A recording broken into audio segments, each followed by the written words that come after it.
Hi everybody, I just wanted to make a super quick update video to let everybody know where I'm at, what's going on.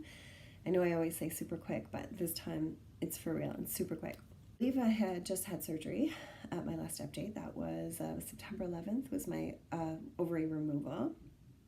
I do plan on making a proper oophorectomy video, what has happened, the ins and the outs of going into early menopause, what it was like to have the surgery, what happened afterwards, how I feel now, really in depth, for any of the women who are curious about the legit nitty gritty stuff. The ovary surgery was fairly easy to recover from. I spent a decent amount of time before I had the surgery getting myself strong, getting myself fit, getting myself putting weight on, and really trying to get myself ready for having an intense surgery. And that worked out well for me. The recovery was not bad at all. It was quite easy until I realized that I had gotten a bacterial infection in my intestines from that surgery itself. So that sucked. That was several weeks of stomach stuff going on. During that time, I lost a bunch of weight because I just was dealing with intestinal stuff, which was a setback, definitely a setback. After that, uh, the dealing with the hormones, dealing with the hormone crash, dealing with going into menopause, um, difficult, really difficult, but manageable. I'm alive to tell the tale. So that's, it's hard for me to say that anything is awful or anything is great, because as long as I'm alive to feel all the good as well as all the bad, that's okay with me. Bring me the bad stuff. Bring me the bad stuff. And honestly, the bad stuff just keeps on coming at me. It really does. The jaw stuff. Holy hell. I have been on a roller coaster, honestly. The jaw stuff has been absolutely miserable. Just in case anybody is new here, I took a drug. It was called a bisphosphonate. It's an osteoporosis treatment. It was supposed to fill in the bones. I have plenty of tumors in my bones, and this drug was supposed to fill those bones in, make them healthier, make them stronger. It has done nothing of the sort. It has caused so much trouble. I just want you to know, if your doctor offers you a bisphosphonate, I need you to do your research. Don't just take it. Please don't just take it. Just go email me, ask me any questions, email the other women. I found them. I found the other women that are dealing with this. They're out there. There's plenty of them. It's scary. It's not cool. It's been awful. It's caused headaches. It's caused earaches. It's caused neck aches. It's caused even my shoulder to freeze up. Left side, right side. It's mostly the top jaw. So it's so painful. It has caused problems with chewing. The roof of my mouth is like pothole city.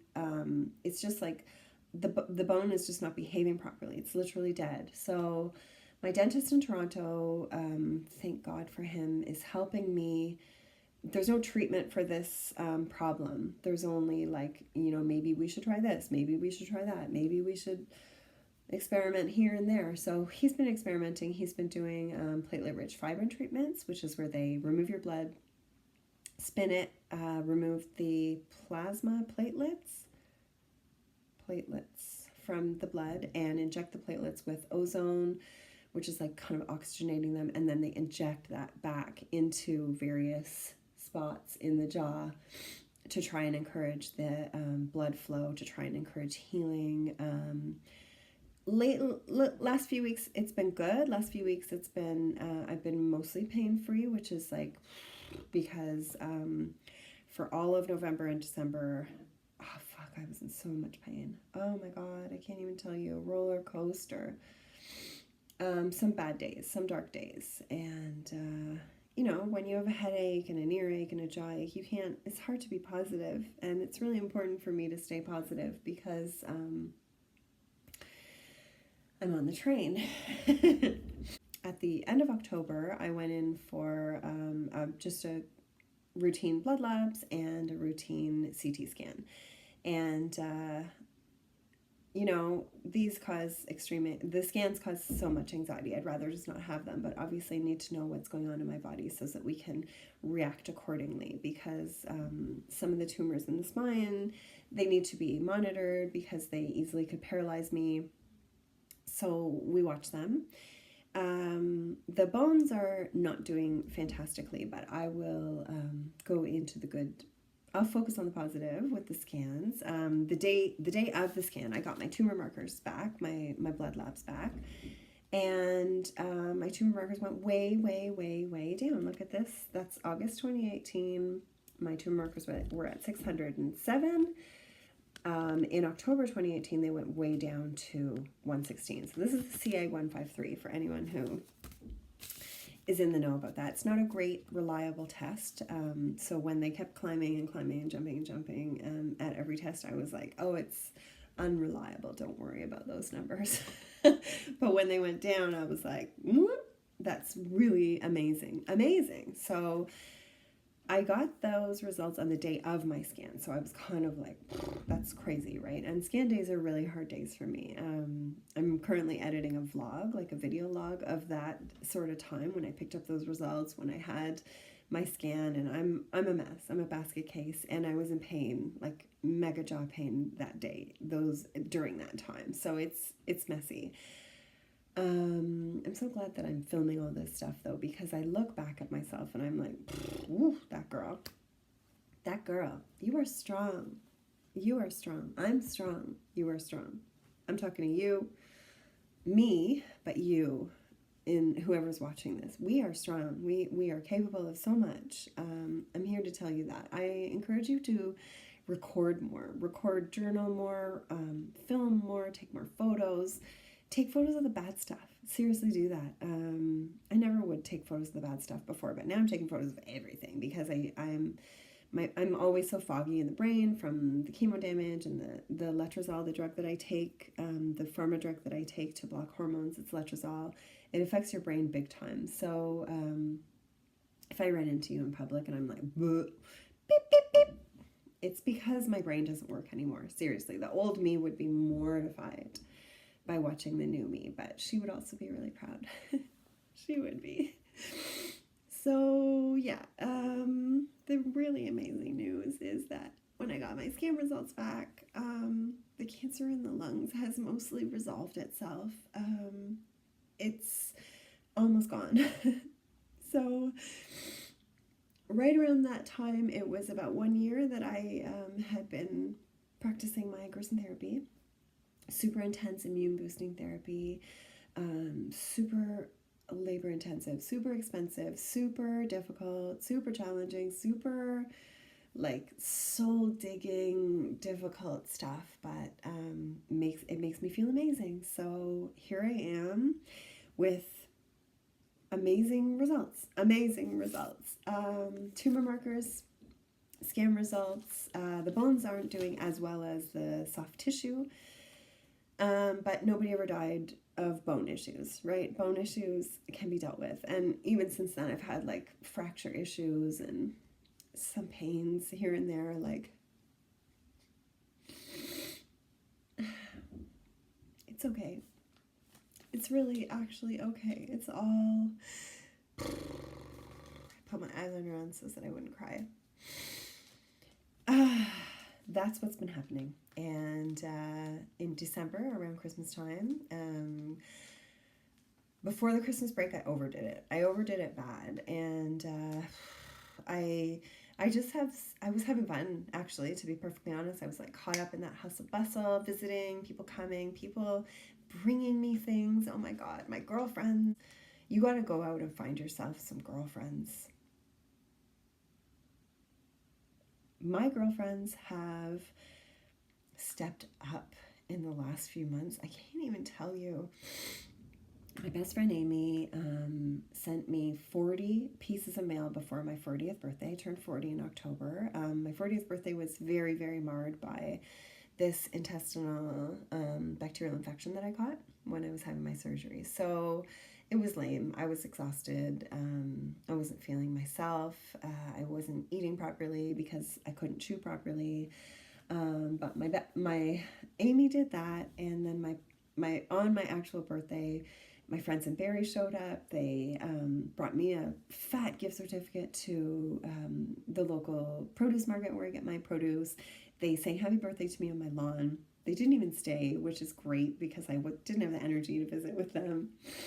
And then, yeah, just like, whew, my other bestie, Elizabeth, hooked me up with all these Christmas presents and cash. She had a fundraiser for me, and then her boss was inspired by that. They hooked me up with Christmas presents for Bowie for underneath the tree. And another girlfriend helped me out with Christmas presents. Honestly, my friend Meg had a fundraiser. Somebody organized a photo shoot for us, a family photo shoot, which is actually something that I wanted to do when I was diagnosed, because I was like, whoa, is my family gonna need photos of me to remember me by? And we never ended up doing that, and we've never had a family photo shoot before, so they organized this awesome photo shoot. It was actually not a super fun day. I wasn't feeling well that day, but the photos don't show that, which is miraculous. And see this scrunchie? This little scrunchie has been immortalized. I made it myself. I've been making scrunchies, and that's fun. That's cheesy, but that's fun. So that's my Sunday morning sweatpants scrunchie. This was a Sunday morning at 9:30. No sweatpants involved in this photo shoot. It was a quick red lipstick, quick ponytail on top of the head, and get out to the woods to take a photo shoot. Not feeling great, but just cute and fun. And now we have these like wicked awesome pictures. So to anybody who helped us out this Christmas, I did not purchase one Christmas gift. This year I did not wrap one Christmas gift, yet the tree was full of presents. And we don't even really do Christmas presents in our home. We really don't. We never have. We always got Bowie one Santa gift, and then just like practical stuff that she needed for the winter, a coat, boots, whatever was necessary. So our Christmas was abundant, and thank you. People have been coming into my naturopath's office. I'm still doing twice weekly vitamin C treatments. People have been coming in and paying for my treatment. Pull yourself together. Which is priceless, completely priceless. And I am so grateful to anyone who has helped us out, because honestly, nothing has been easy. Nothing has gotten easier. We've had good news. We were expecting good news. We were ready for the good news.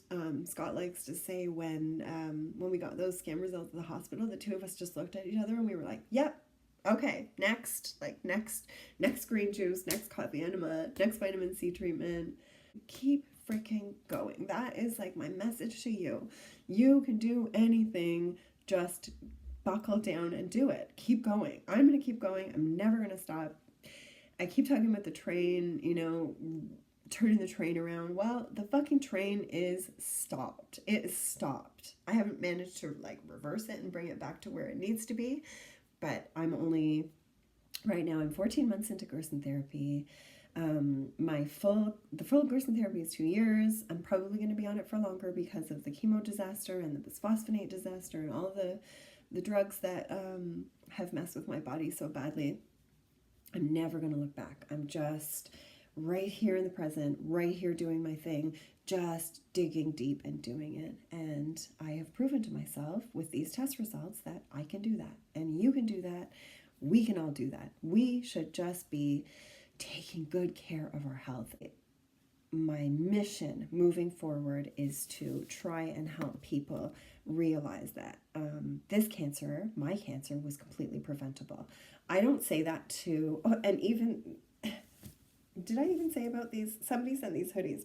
Postage stamp was from the UK, but there was no note. Whoever sent the hoodies, come forward. I'm going to talk about my mission. Scott and I have been talking about long-term plans. It's hard to make long-term goals when you're just in the very thick of an illness, a crisis. But it's also important to look forward. What are you going to do with this? Why have you been given this problem? Why have you been given this problem? You know, don't look at it as like, fuck, I've been given this problem. Why have you been given this problem? Well, I have been given this problem in order to wake up.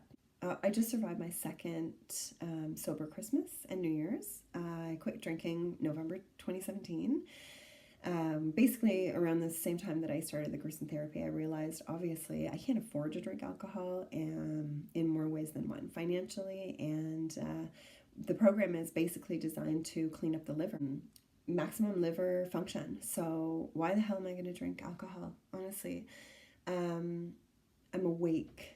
I'm awake. I'm wide awake. I'm here for a reason. I'm 100% here for a reason. I want people to know that cancer is preventable. I hate the idea of early detection and cancer screening. Don't get caught in the trap of thinking that disease screening is healthcare. It's not. Disease screening is looking for a problem. So if you're looking for a problem, you already have a problem. If you're sitting around waiting for a problem to happen, you're a sitting duck, because it's going to happen. You need to change your lifestyle. We need to change our lifestyle. We need to realize that the toxins on the grocery store shelves and in our cleaning products, our beauty products, our skincare products, our hair care products, our fucking food are poisoning us, literally. I have a goal of opening up a health healing farm. When you come to my healing farm, whenever I get it up and running, it's probably going to take years, but this is like setting the intentions moving forward. You can come to my healing farm. I will juice for you. I will cook for you. I will set you up with coffee enema. I'll show you how. I'll give you a private, appropriate space to be comfortable doing that. And you can heal anything. You can heal anything. You have to dig deep. You can heal anything. If I can heal this, 26 spots in my body, actually in the last scan, my OB surgeon called me on Thanksgiving Eve, the eve of Thanksgiving weekend, Friday night, Thanksgiving weekend. It was 7 p.m. She called me. Scott was at work, so I had nobody. I was alone here. She called me and she told me that one of the ovaries tested positive for cancer. I was beside myself because the first thing was I didn't know that the ovaries were being tested. So that came like way out of left field. And the second thing was, of course, it makes sense that the most estrogenic part of my body, cancer was estrogen fed, had cancer in it. But yeah, I was like, whoa.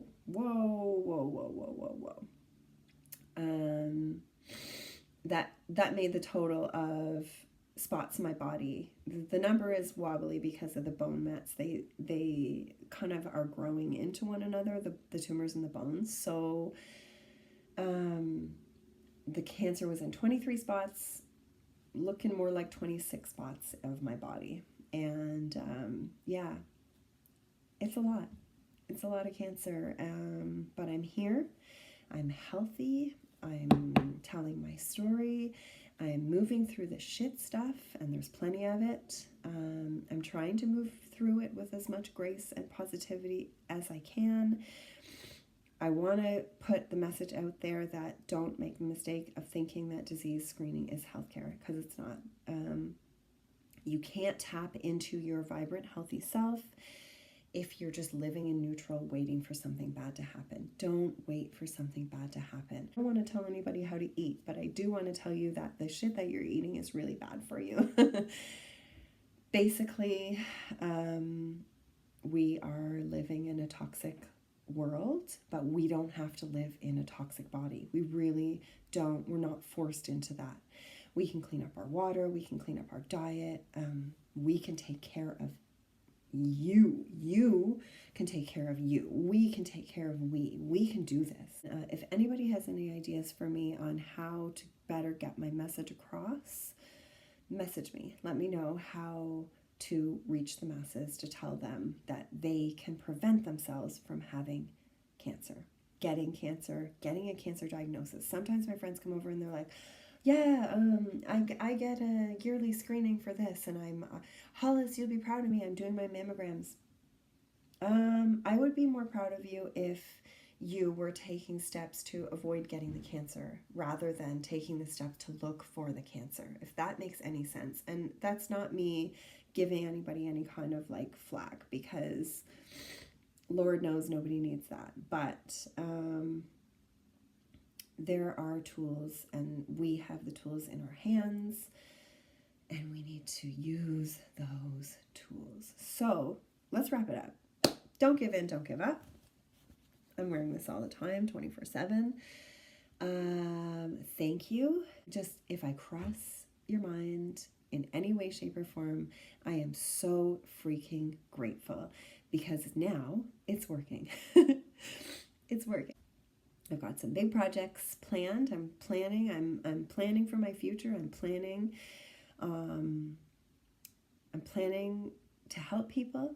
If you have given me a thought or a prayer, if you have sent me money, if you have dropped off carrots at my door, Scott and Bowie are doing well, as well as to be expected. The last few months have not been easy around here. A lot of sick. We got sick at Christmas. Bowie and I both got really sick, which actually made the Christmas break kind of nice, because we did pajamas and movies. We watched super amounts of Netflix, supreme amounts of Tom Hanks movies, and we had a really sweet, cozy, intimate Christmas, which is awesome. It's awesome. Everything is awesome. It's hard for me to have a bad day. There are no bad days.